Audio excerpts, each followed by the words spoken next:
Have you ever played a game that just sticks with you? I mean, years, even decades later, one that you can't help but call a masterpiece? Today, we're talking about a game that for so many people is the definition of perfection. A little game called Chrono Trigger. So to really get why this game is so special, you've got to look at who made it. This wasn't just some regular team. This was, and I'm not exaggerating, the dream team of JRPGs. I mean, what if you took Akira Toriyama, the guy who gave us Dragon Ball, Hironobu Sakaguchi, the literal father of Final Fantasy, and Yuji Horii, the mastermind behind Dragon Quest, and you put them all in a room together? That's exactly what happened. It was a collaboration that should have been impossible, and they came together to make something legendary. And oh boy, did they succeed. And look, I know it's easy to say nostalgia, but the proof is in the pudding. IGN did a list of the top 100 RPGs of all time. And at number 1, yep, Chrono Trigger. It beat out absolute giants. And if that's not enough, the legendary Japanese magazine Famitsu polled its readers on the single greatest game of an entire 30-year imperial era. Guess what won? This game's reputation isn't just hype, it is earned. Now, the story, it starts so simply. There's no grand prophecy, no ancient evil awakening. Not yet, anyway. You're just a kid named Chrono. Your mom wakes you up, and you head out to the Millennial Fair. That's it. And it's there, in the middle of all the fun, that you literally bump into a girl named Marl, a total chance encounter. But that one little moment, it's the pebble that starts an avalanche. So, Chrono's friend, Luca, she's this brilliant inventor, and she's showing off her brand new teleporter. And Marl, being the adventurous type, decides to give it a shot. What could go wrong, right? Well, her necklace, this royal pendant she wears, it reacts with the machine and just rips a hole in space-time. And poof, she's gone, sucked into the past. And Chrono, without even thinking, he just dives right in after her. And that's when our adventure really kicks off. And what an adventure it is!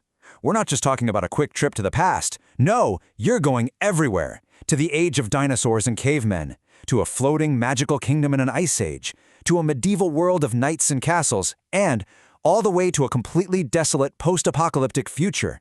The sheer scale of this journey is just, wow.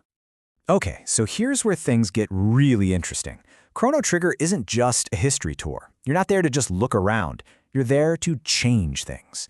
The whole game is built on this idea that your actions, even the tiny ones, can cause massive ripples through time.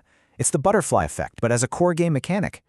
And the game doesn't waste any time showing you how this works. The moment you land in the past, you find out Marl is actually a princess, and everyone thinks she's her own ancestor, the queen.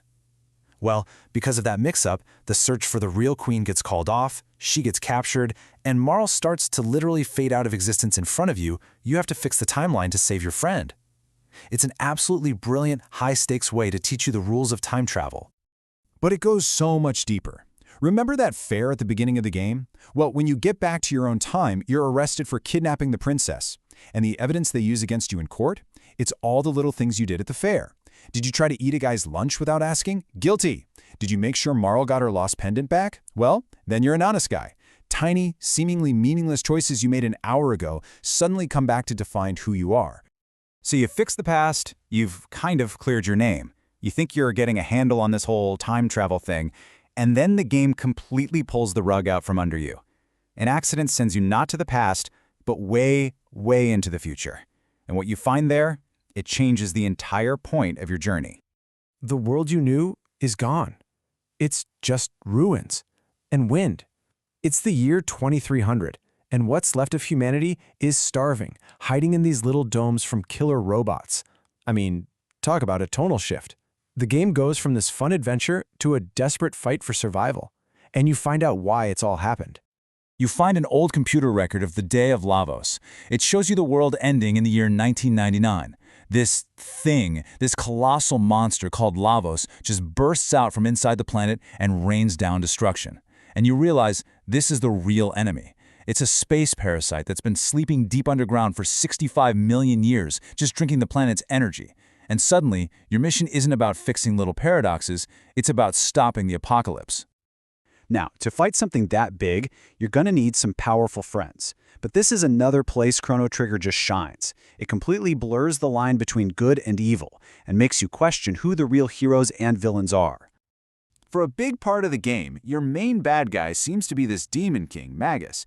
He's got the dark castle, the evil army, the whole 9 yards. You assume he's the final boss, but then you get this massive plot twist. You find out his ultimate goal is the exact same as yours, to destroy Lavos. And why? Well, his story is just tragic. He's actually a young prince from that ancient magical kingdom way back in 12,000 BC.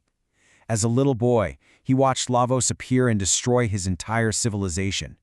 The disaster threw him forward in time, and he spent his whole life gathering power for one single purpose: revenge.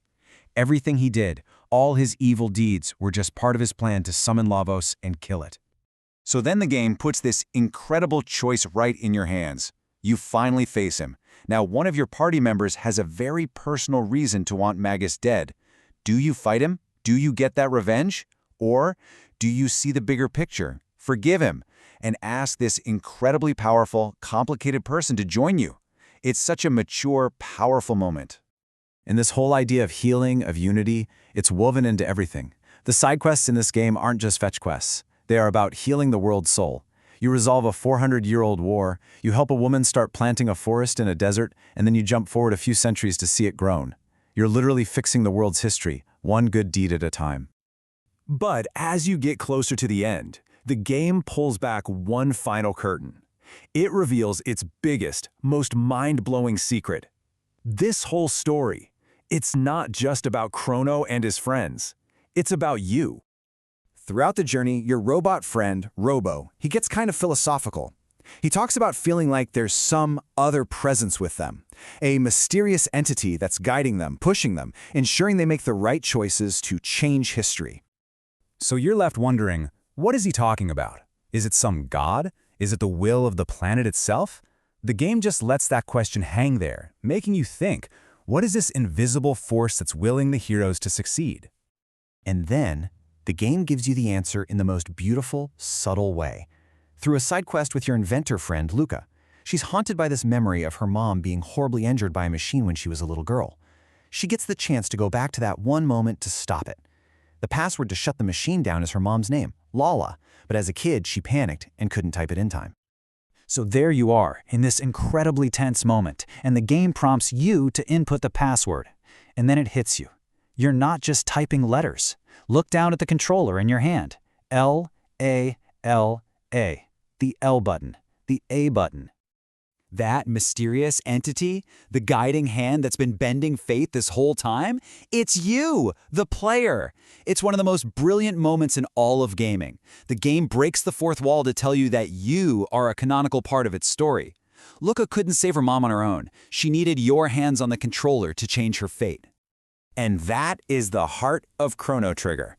The ultimate power that saves the world isn't some magic sword or a super powerful spell.